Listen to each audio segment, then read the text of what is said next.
Flavia, Douglas, you have listened to Flavia. I'm curious in the next, let's say, 30 minutes, whether we as an audience will understand better how the two of you come to such different conclusions on the current state of affairs in Europe. Is there anything, for starters, in Flavia's speech that you would agree with? There wasn't very much in it. What I mainly got was an I want list, followed by a set of claims and rather presumptuous insults.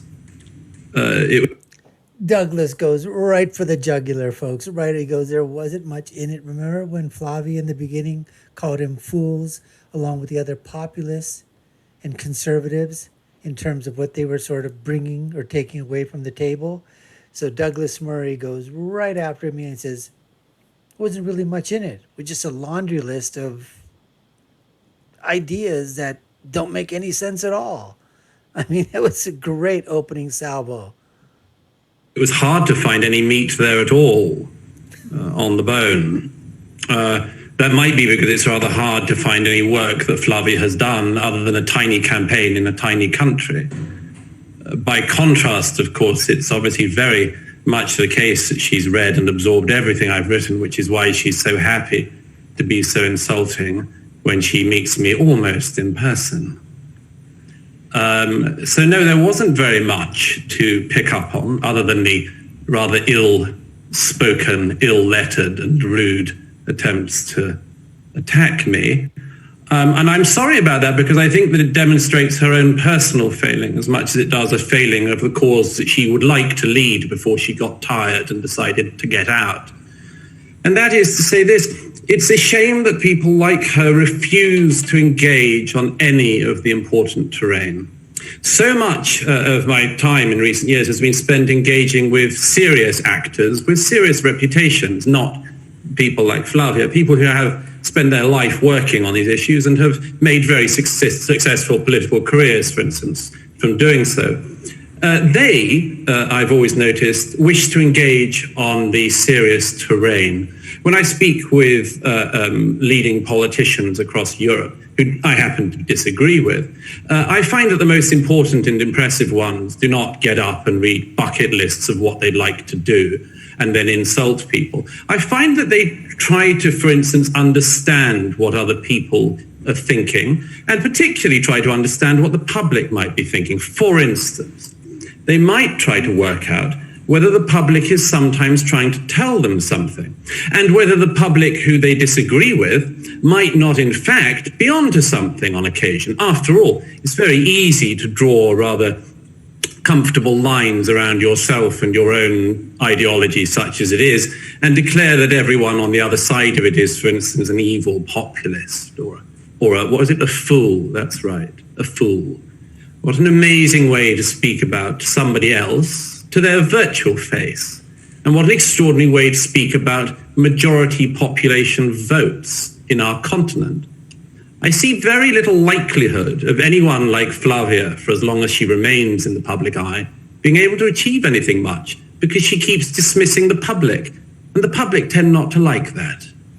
That is such a great point, and that happens so often here in the United States of America, folks. Aren't we talking about? That's why Donald Trump in 2016 was able to win, because nobody, when we elect our politicians, when they go drink the water in the cesspool of Washington, D.C., something happens to a majority of them. They change. They become part of the elite. They become part of the establishment. They become entrenched in the Washington, D.C. political and social life.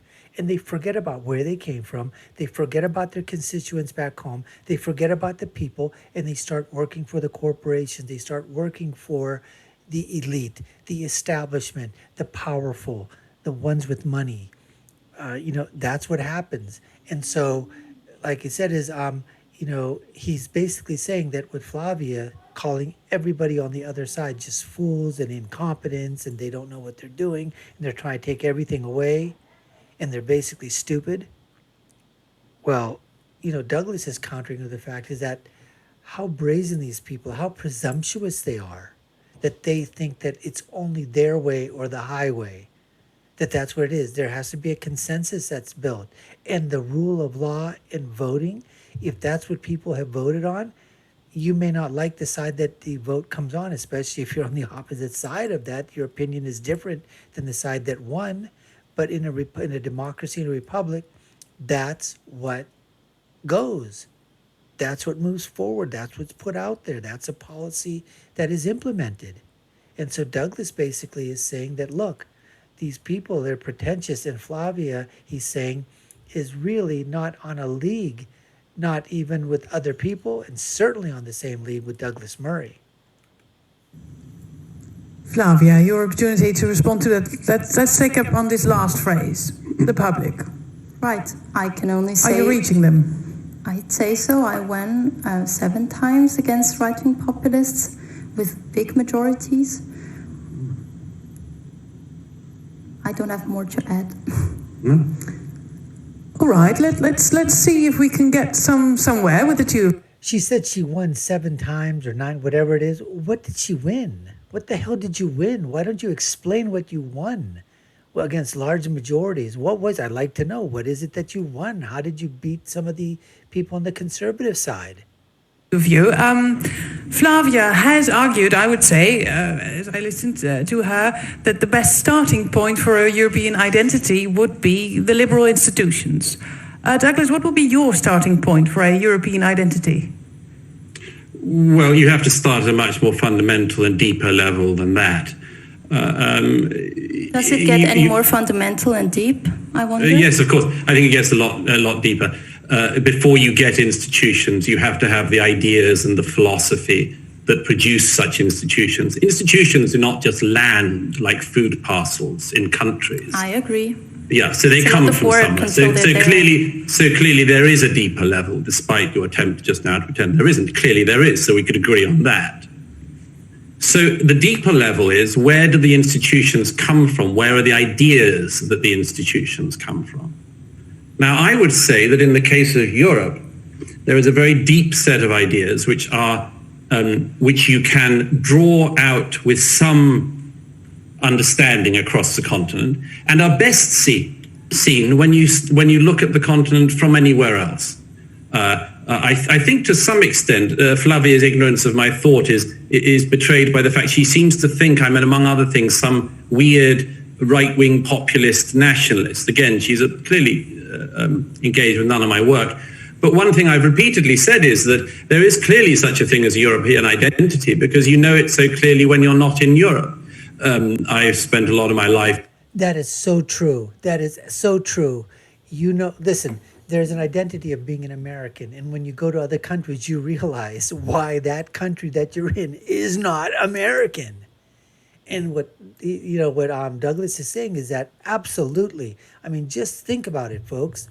If you went to, India or China or Saudi Arabia or Russia or these other countries, some of which are, being, led by either authoritarian regimes or dictators or people that have just, stayed there in the presidency for a long time, or a king or a queen or whatever, you realize right away that although they may say that they have some fundamental rights and there are some liberal ideas that are going on in those countries, it is so much different than Europe, and it is so much different than the United States of America. And so Douglas is hitting it right on the head. And Flavia, she just absolutely never went over these points. I mean, her thing is that she wants everything to be completely open borders with everybody being able to, but only in the European, countries and whatever. What about saying the same thing? Why not tell China, open up your borders? Why not tell the other countries, open up your borders to do? No, you just tell your country and others like you to do it themselves, but you never expound those ideas to go beyond those boundaries to those authoritarian regimes that will not listen to you at all.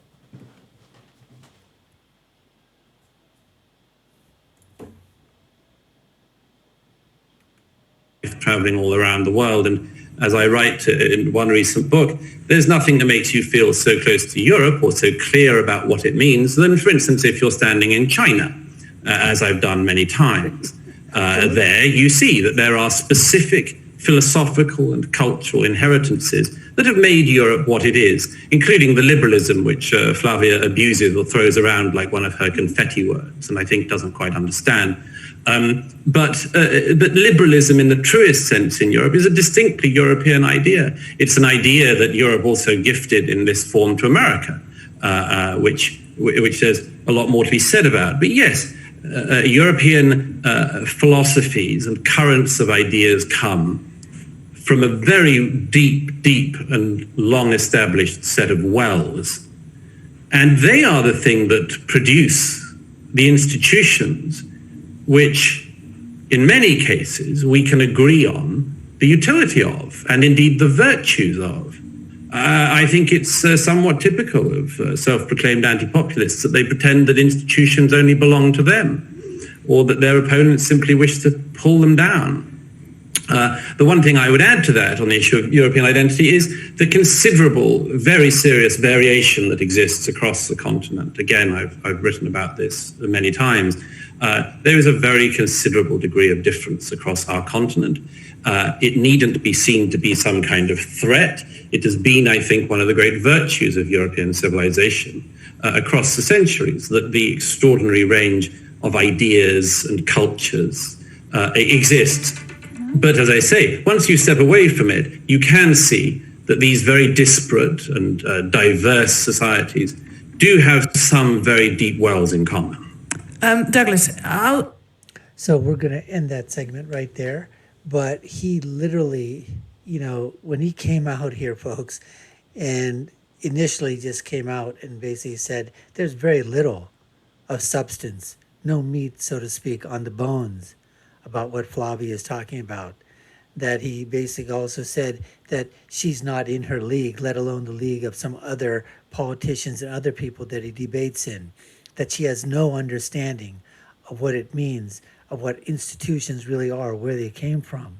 And he basically points out and he says, before institutions, you have to have ideas and philosophies and principles that came first, that made those institutions.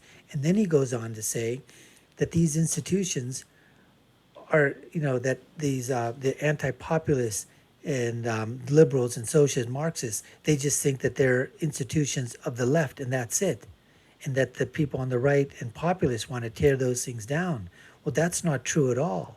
So he systematically goes through and he talked about, it was a wish list, a bucket list. And he goes, nobody sensible out there, with any brains or whatever, literally just goes out and says, here's my bucket list of my wants, needs, and desires. Anybody can do that.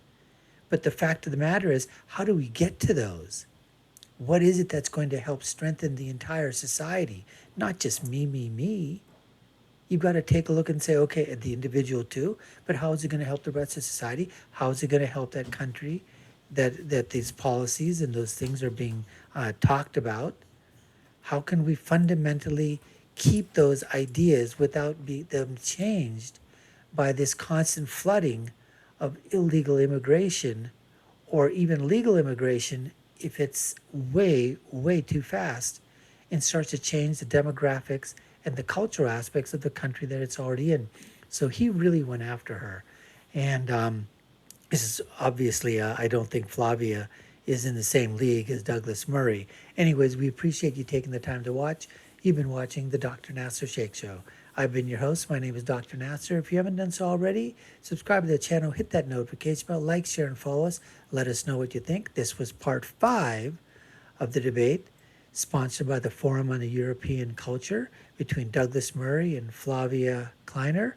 Folks, I'll leave you with my final thought, which is, when you're right, you're right, and when you're left, you're wrong. Take care and stay safe.